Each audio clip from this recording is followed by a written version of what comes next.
Bueno, tenemos varias preguntas. Voy a hacer las 5 primeras con las 4 primeras con 4 destinatarios y si la sala está de acuerdo seguimos con las siguientes. Y esto es por orden de llegada. La primera pregunta para el alcalde, señor Bertín, de María Teresa Orsola, Corfo. ¿Cómo se hace cargo? Decidí, el señor Bertín, no tenemos representante del Ejecutivo, la pregunta está dirigida al Ejecutivo, pero de alguna manera él está en una función más ejecutiva. Así que, como conferencista, le hacemos la pregunta. ¿Cómo se hace cargo el Ejecutivo de llevar a cabo el proyecto de descentralización sin tener políticas o definiciones claras sobre los funcionarios del Estado? Bueno, yo creo que el tema se ha discutido bastante por los otros panelistas y ha quedado clara, ¿cierto?, la posición que se tiene frente a ello. Cuando hablamos de regionalización y hablamos del traspaso de competencias y atribuciones a los servicios, estamos hablando de un proceso que tiene que hacerse, ¿cierto?, gradualmente. Y sin lugar a duda, estos elementos tienen que ser incorporados. Hoy día no está la respuesta, porque no tenemos, ¿cierto?, respuesta frente a eso. Pero sin embargo, ¿cierto?, está claro que es un trabajo que tiene que hacerse en el tiempo y tiene que hacerse en conjunto con lo que está faltando aún. Como Patricio lo dice, a lo mejor hoy día, ¿cierto?, no se atreve a legislar al respecto porque faltan muchas cosas que tienen que integrarse. Y esto es una parte importante. Y lo decía, ¿cierto?, también el representante de la ANEF, que no va a haber cierto traspaso o aprobación de este proyecto si no se considera la participación de los trabajadores. Es un punto que hay que considerarlo, sin lugar a dudas. Y tenemos que considerarlo de tal forma, ¿cierto?, que se incorpore en las discusiones que vienen el trabajo y la posición, ¿cierto?, de los trabajadores del sector público en una actitud generosa, abierta y franca, sincera como tiene que ser, sin temor, porque de repente, ¿cierto?, el temor nos ciega y nos deja, ¿cierto?, sin la posibilidad de dar un poco más allá. Yo creo que aquí lo fundamental es tener claro que tienen que abrirse las posibilidades del traspaso con las competencias como corresponde y tienen que las plantas, ¿cierto?, fundamentalmente las plantas tienen que abrirse para que se vayan readecuando y queden, ¿cierto?, como corresponde en el tiempo. Hoy día eso no es coherente con la realidad que estamos viviendo, ni en los municipios ni en los gobiernos regionales. Hoy día, ¿cierto?, es imposible casi sostenerlo. Y además es casi inmoral, ¿cierto?, el hecho que tengamos hoy día, ¿cierto?, porcentajes altísimos de gente a contrato y gente a honorario, que ni siquiera lo soportan, ¿cierto?, los porcentajes que la ley misma lo dice. Entonces, el traspaso de estas personas al sector descentralizado tiene que hacerse en el tiempo con la participación de todos los elementos que quieren incorporarse a ella. Gracias, alcalde. La segunda pregunta la vamos a dirigir al señor Mellado. Viene de Joana Pérez, secretaria ejecutiva del CORE de la región del Biobío. ¿Cómo se piensa? Esto es para que él comente, porque obviamente él no tiene la autoridad para tomar esta decisión, pero ¿cómo se piensa homologar grados y beneficios de servicios como Corfo o Cercotec al GORE cuando se espera nivelar hacia arriba? Hace una mención a que las secretarías del CORE tienen 7 funcionarios con 28 CORES, o sea, se aumentan las funciones y atribuciones, pero no la estructura administrativa. Y agrega, tendremos un jefe de división GORE con menos remuneración que sus subalternos. Bueno, son varios temas referidos a la organización del nuevo gobierno regional con la descentralización. Entonces, me gustaría que el señor Mellado comentara esto.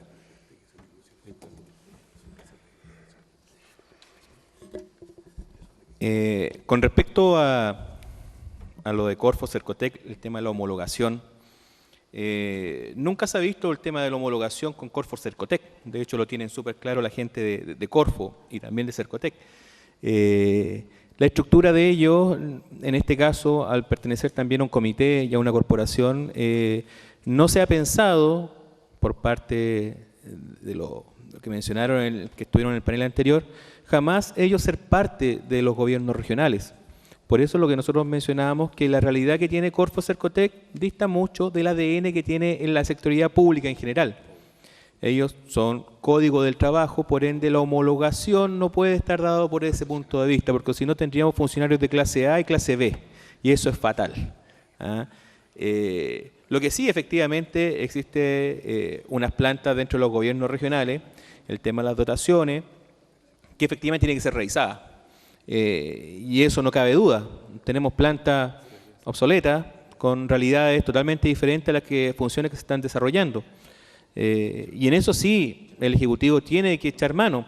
O sea, si mencionó que no se iban a meter, Viviana Betancur había mencionado que no se iba a meter en esos temas, pero resulta que sí se metieron en las dotaciones municipales.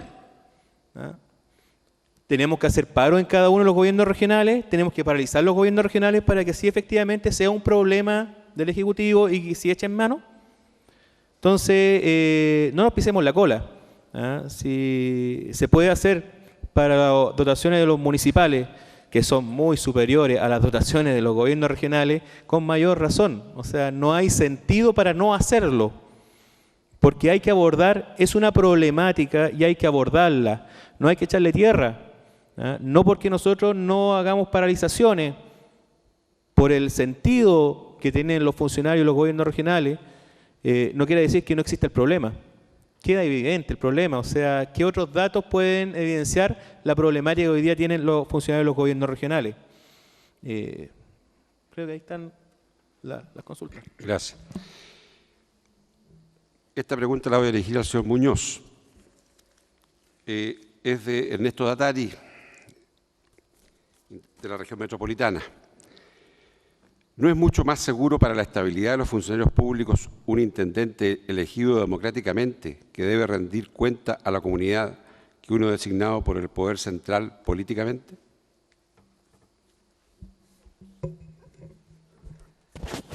Yo creo que sí, pero no es un sí incondicional. La verdad de las cosas es que, tal como lo expresamos en nuestra declaración, nosotros creemos que se avanza en la democracia y en la participación cuando hay elecciones democráticas de las autoridades. Nosotros declaramos allí intendentes y gobernadores, además de las elecciones que se han hecho. La respuesta es sí, pero yo quisiera decir también de que en esto, como lo ha dicho el diputado recién, deberían haber algunas normas éticas de lo que este intendente va a llegar a ser, porque si es un plenipotenciario y nosotros tenemos una estructura en las regiones o en la región metropolitana, nosotros queremos que se respete eso y se corrijan los males que hay. La respuesta es sí, pero condicionado a que las políticas que este intendente pueda realizar sean siempre con participación de los trabajadores, para que no nos ocurra lo que decía nuestro compañero de la FENAGORE, de ser un botín de guerra en cada elección. Eso. Gracias. Bueno, aquí hay una pregunta que estaba dirigida a los dos diputados. Es del señor Robinson León, de la Asociación de Funcionarios del Serviu, de la región de O'Higgins, y es la siguiente. Si la conclusión de este seminario es que el actual proyecto es pésimo, ¿qué hará usted para mejorarlo? Diputado Vallespín. O sea, la verdad es que la respuesta tiene dos patas. Una, yo ya he planteado a todos los que tengo que plantear, porque la gran mayoría de los temas de este proyecto de ley son de iniciativa del Ejecutivo, lo he planteado con el máximo de fundamentación, argumento, no me ha ido muy bien, para ser sincero, y si no se dan ciertas condiciones que para mí son fundamentales, yo voy a votar en contra de la legislar. Quizás voy a ser de los pocos, porque van a decir, ¿cómo va a estar en contra de la descentralización? Pero es que esta descentralización a mí no me convence. Y como no me convence, puedo testimoniar que voté en contra. No puedo hacer mucho más, para ser súper sincero, porque si el Ejecutivo no se deja convencer por esta cosa y prefiere un modelo en el cual hay un poquito más de control, porque eso es lo que está en el fondo. En el fondo, el proyecto es una descentralización un poco condicionada, porque es bastante controlada, porque yo digo lo que estoy entregando y cómo lo estoy entregando. Y lo que yo digo es que usted dé líneas generales nomás y que decidan los que van a ser electos. Ahora, si no lo elige democráticamente, me da lo mismo. Pero como se van a elegir democráticamente en algún minuto, usted tiene que proveerlo de la capacidad para organizar la cosa lo más libre y autónomamente posible. En lo concreto, entonces, ¿qué voy a hacer? Voy a seguir haciendo lo que estoy diciendo, planteando a las autoridades pertinentes cómo yo veo estos temas, las preocupaciones que veo, qué cuestiones nuevas habría que hacerle, y en función de cuánto de eso se considere, voy a votar a favor o en contra. No tengo mucho más de maniobra, para ser súper sincero en la respuesta, porque también uno tiene que pensar que las estructuras regionales, y en eso yo, por lo menos cuando fui intendente, no tiene ningún asesor. No tenía asesores, por razón súper obvia. ¿Quiénes son mis asesores? Los Ceremis y los jefes de servicio. Y se le dan las tareas y no cumplían los cambios, si esos son los de confianza. Pero tener asesores para preocuparse de que si los otros están haciendo bien las cosas, me parece no confiar en el servidor público que está en ese cargo y que tiene su equipo abajo. No tenía ni un asesor, el jefe de gabinete y punto. ¿Y qué se hacía? Control y seguimiento de las cosas que se concordaban en todos los lunes, porque había una estructura de trabajo que todos los lunes se veía la semana que se iba a hacer y se hacía seguimiento. Así se puede funcionar. Entonces, creo que tanta estructura preconcebida en la ley no me gusta. Pero eso es lo que puedo hacer, tampoco puedo hacer mucho más. Gracias. Van a ser las 7 de la tarde, yo pido la autorización para cerrar acá. Invitarles al comienzo del mes de agosto, la primera quincena de agosto, al tercer seminario que va a ser sobre el tema de la ley de financiamiento regional, proyecto del gobierno mediante. O sea, estamos esperando que se presente el proyecto del gobierno y se hará una convocatoria a todos ustedes para este importante tema. Muchas gracias a los participantes del seminario.